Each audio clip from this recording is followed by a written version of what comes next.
You see, better decision-making comes from the better thinking habits, and better thinking habits comes from practical experience, learning both what to do and what not to do. Becoming a more effective thinker on paper is a sure way of becoming a more effective person in practice. As you continue to grow and develop, you will soon discover that last year's systems won't likely meet this year's needs. You see, one of the keys to success is flexibility. We must always be on the search for more effective methods to facilitate and accommodate new ideas. But let's face it, in the beginning, the only thing that matters is that you develop the journal habit. Just one bit of advice, however, bear in mind that a journal should be capable of going wherever you go.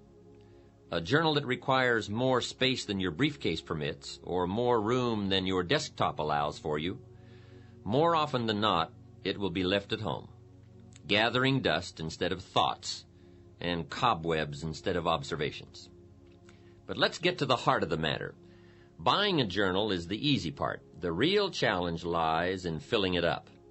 And that's what we want to deal with now. What should go into a journal if it is to have meaning and value in your life? Perhaps the best way to answer this question is to consider the purposes and functions of a journal. Once the matter of why we should write is clear, then the what we should write will become immediately apparent.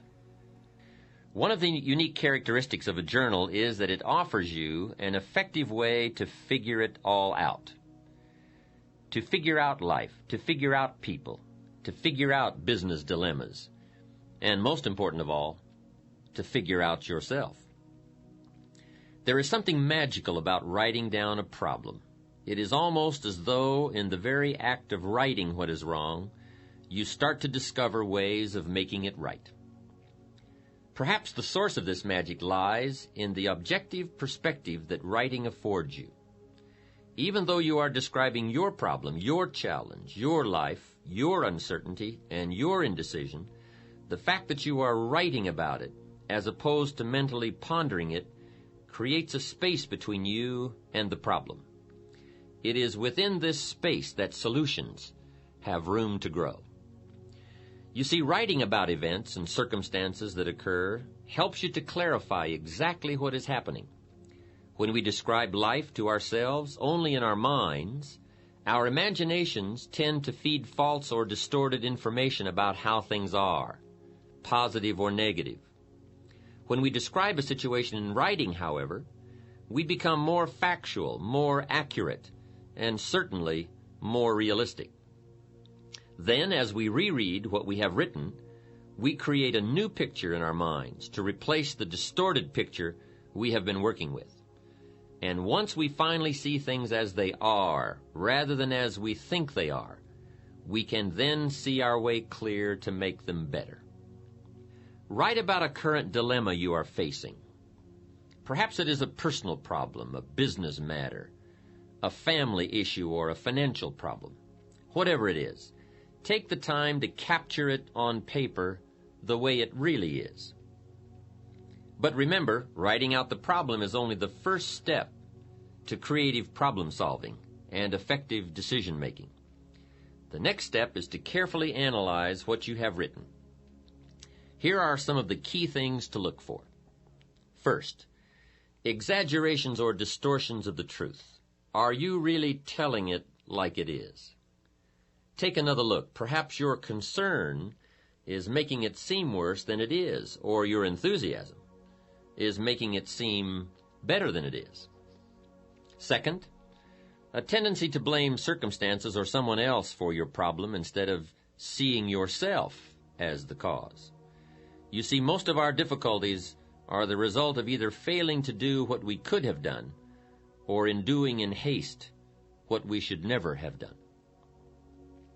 Third, a tendency to expect circumstances, or still worse, other people to change in order for your problem to be solved. Let me remind you one more time that things get better when you get better. Passive hope never has and never will improve human circumstances. And finally, Look closely for weak points in the obstacle, where you might attack to bring that obstacle to its knees. It usually doesn't take much more than a few minor adjustments in either our attitude or our action plan to solve a major problem. Essentially, you must learn to view your problems like a scientist who puts tiny organisms on a slide. Examine your circumstances through the lens of the microscope of truth to see their real nature, their real perimeters, and their real composition. And two, as you examine your problem, do as any scientist would do, record your observations. You see, as you continue to refine your statement of the problem, of the way it really is, you will begin to move closer to the solution. And speaking of solutions, be sure to record the ultimate conclusion to your dilemma. If it worked well, then it is worth remembering. And if it didn't work well, as you had hoped it would, then it is even more essential to record the outcome, lest you should find yourself repeating mistakes instead of learning from them. Mistakes in judgment are nothing to be ashamed of. Surely most of our personal growth comes as a result of our errors. But what is truly unforgivable is to make the same mistake twice. Every mistake has its own price tag, but the most costly error anyone can make is an error unlearned and often repeated. If something didn't work, it may be too late to undo the mistake, but it's never too late to make adjustments and revisions in your thinking. As step one for getting used to using your journal, then, I would suggest writing down problems that you encounter and recording all the steps you can take or did take to solve them, as well as their eventual outcomes. This leads us into a second function of your journal, which is the capturing of good ideas. How many times as we go through the day do we come across a good idea, a unique quote, an interesting piece of information, or even a significant personal discovery? And each time we do, we mentally say to ourselves, I must remember that. Now, I'm willing to admit here that the human mind is a remarkable thing, but I also know from experience that the human memory leaves a lot to be desired. I think Emerson captured it best when he made this statement. I suppose that every old scholar has had the experience of reading something in a book which has significance to him, but which he could never find again. Sure he is that he read it there, but no one else ever read it, nor can he find it again, though he buy the book and ransack every page. How true! What we do not somehow capture today is lost forever. There are a lot of things in life that we can trust, but my experience has taught me that the human memory is most definitely not one of them. There are so many sources of insight and inspiration all around us. Good ideas flow in abundance from sermons and lectures, from books and magazines, television documentaries, business meetings, and conversations. But obviously, for you to capture the ideas, it is essential, as I mentioned earlier, that your journal always be at your side. Let other people sit there thinking they can remember it all. Let other people treat opportunity casually, but not you. I would ask you to treat it seriously. Let other people wonder at the end of their lives where it all went wrong, but not you. Let other people play while you work, fool around while you study, soak up the sun while you soak up ideas. 10 years from now, they'll still be trying to figure out how to pay the bills, or wondering why their marriage isn't working out, or why they don't seem to be getting ahead professionally, but not you. Life always rewards the serious students for their labors. So, since we all know that it's nearly impossible for most of us to remember the exact phrasing of an inspiring line, or the specific details of a business conference over an extended period of time, we've got to get serious about capturing it now.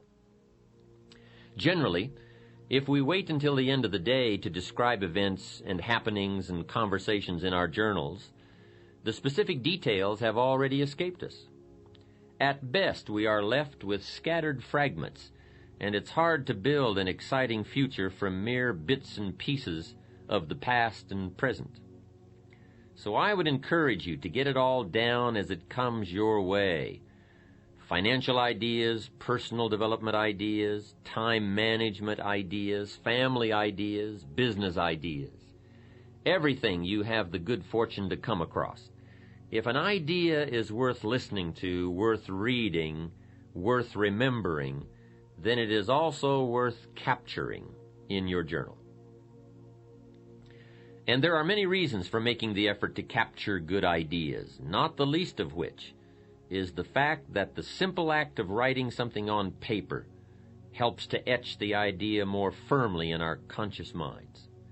To hear it, or see it, or read it is one thing. To take the time and make the mental effort to capture it with paper and pen is so much more.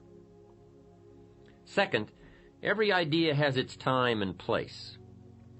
As Victor Hugo once wrote, there is one thing stronger than all the armies in the world, and that is an idea whose time has come. Perhaps the ideas you capture today will not have any specific meaning or purpose in your life at this moment, but ultimately at some future point in time when you march into battle, the armory of ideas you have carefully and conscientiously assembled over the years will serve you well. Here's another interesting phenomenon about ideas. As we collect a variety of thoughts on any given theme or subject, there is a tendency for these individual ideas to come together and form themselves into a whole new idea. The successful human being is one who has learned to diversify his interests and gather knowledge from a variety of sources. Gather enough good ideas in one area of life, and you will form a solid block. Gather enough solid blocks together, and you can construct a whole new life. Remember, failure more often than not is attributable to lack of information about how to succeed.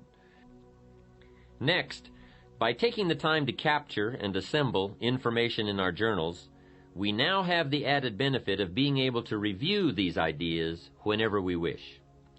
You don't have to run back to the library to reread the book you borrowed last year, or call a friend on the phone and try to reconstruct the conversation you had last month.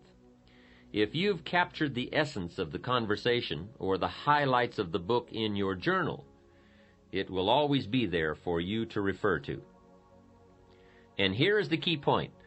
For your journals to have their greatest value, they must be frequently reviewed. You see, writing in journals is merely a way of capturing information, but it is by rereading our journals that we begin the process of translating information into practical knowledge about ourselves, our environment, our relationships, our businesses, our financial affairs, our dreams, and our own better future. I would strongly urge you to set aside a day each week, or at the very least each month, to review your recent entries. And then once a year, take all of your journals off the shelf and read them from cover to cover. What you read will probably make an incredible story of personal growth.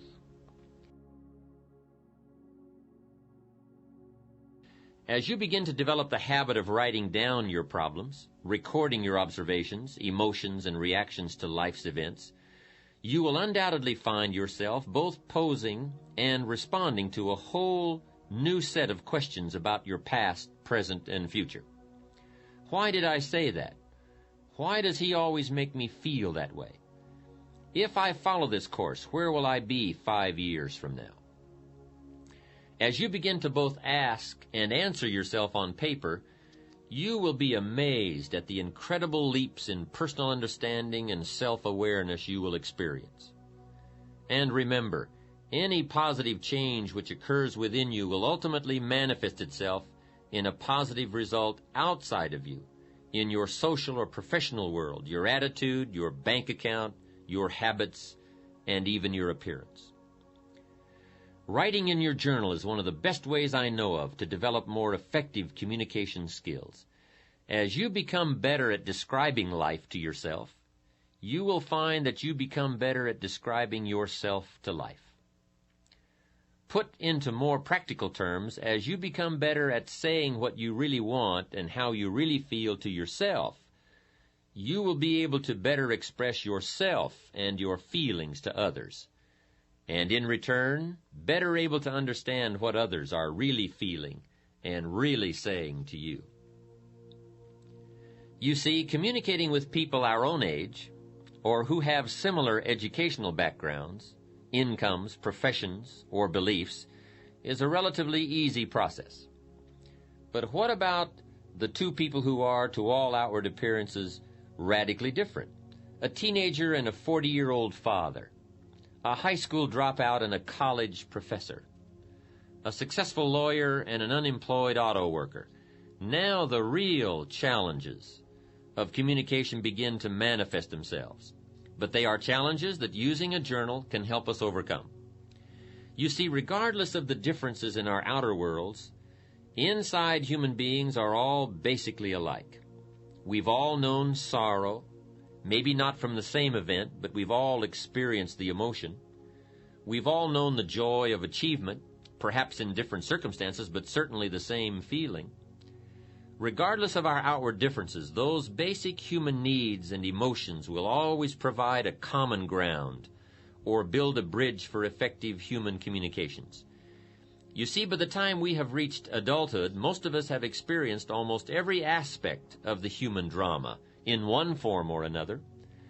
The problem is that most of the experiences have gone right on by us.